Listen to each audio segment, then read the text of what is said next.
मौजूद हैं, मैं उनका भी खैर मकदम करता हूं।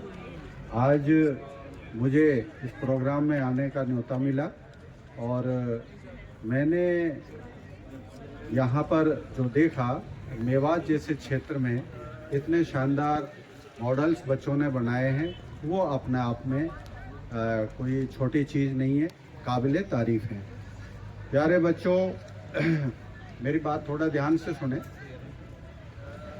क्या है, इस धरती पे इंसान का जो सर्वाइवल है वो इस साइंस और टेक्नोलॉजी की वजह से है।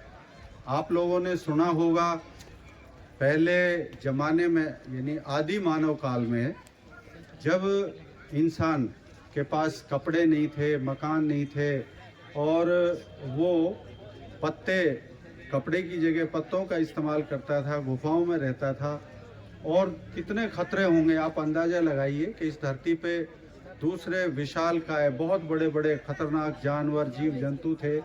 तो एक इंसान का जो दिमाग है उसने इसका इस्तेमाल किया, तो इस धरती पे हमारा रहना, हमारा सर्वाइवल संभव हुआ है। देखिए, पहले पत्थरों के हथियार बनाए, फिर लोहे के तलवार और दूसरे हथियार बनाए, भाले बनाए, है ना। जानवरों से बचाव के लिए हथियारों का इस्तेमाल किया, अपना पेट भरने के लिए उनका इस्तेमाल किया, खेती के लिए हल, बैल, इनका इस्तेमाल किया। ठीक है, अब एक इंसान की ताकत और बहुत बड़े जो शेर जैसे जानवर जो होते हैं, कोई मुकाबला ही नहीं है हमारा। लेकिन हम टेक्नोलॉजी के रास्ते पे चले, हमने मकान बनाए, गुफाओं को छोड़ा, हमने कपड़े बनाए, हमने नए नए हथियार बनाए अपनी नस्लों के सर्वाइवल के लिए।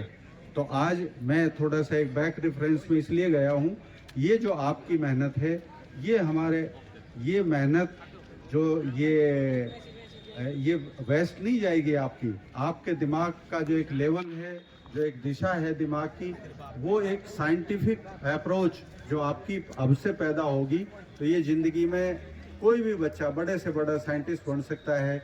तो ये उस तरफ आपको एक दिशा दिखाएगी। बच्चों देखो, आज दुनिया में जैसे मैंने बताया, इंसान टेक्नोलॉजी साइंस के रास्ते पे चले तो दुनिया में अव्वल है इंसान, जितने भी जीव जंतु हैं।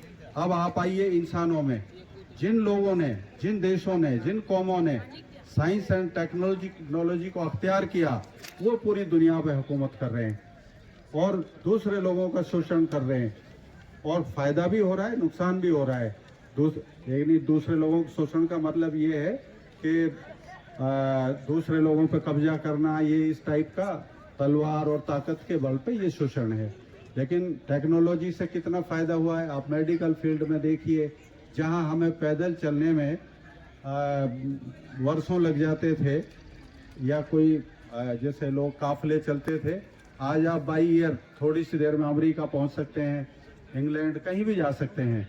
रेलवे का देखिए, तो ये सारी ऐसे ही जैसे आप बच्चे हैं, कभी जो ये बड़े बड़े दुनिया में साइंटिस्ट हुए हैं, ये भी ऐसे ही बच्चे थे और उनको इतनी डायरेक्शन नहीं मिली, उनको ऐसी दिशा नहीं मिली जो आज जो सहूलियतें आपके पास हैं, जो आप एक साइंटिफिक अप्रोच पे चल के तो देश और दुनिया को बहुत कुछ दे सकते हो।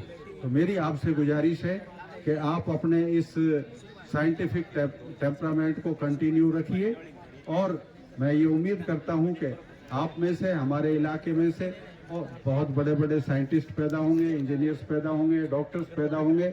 एक बार मैं ज़्यादा वक्त ना लेते हुए आप सबका बहुत बहुत शुक्रिया अदा करता हूँ। थैंक यू, धन्यवाद।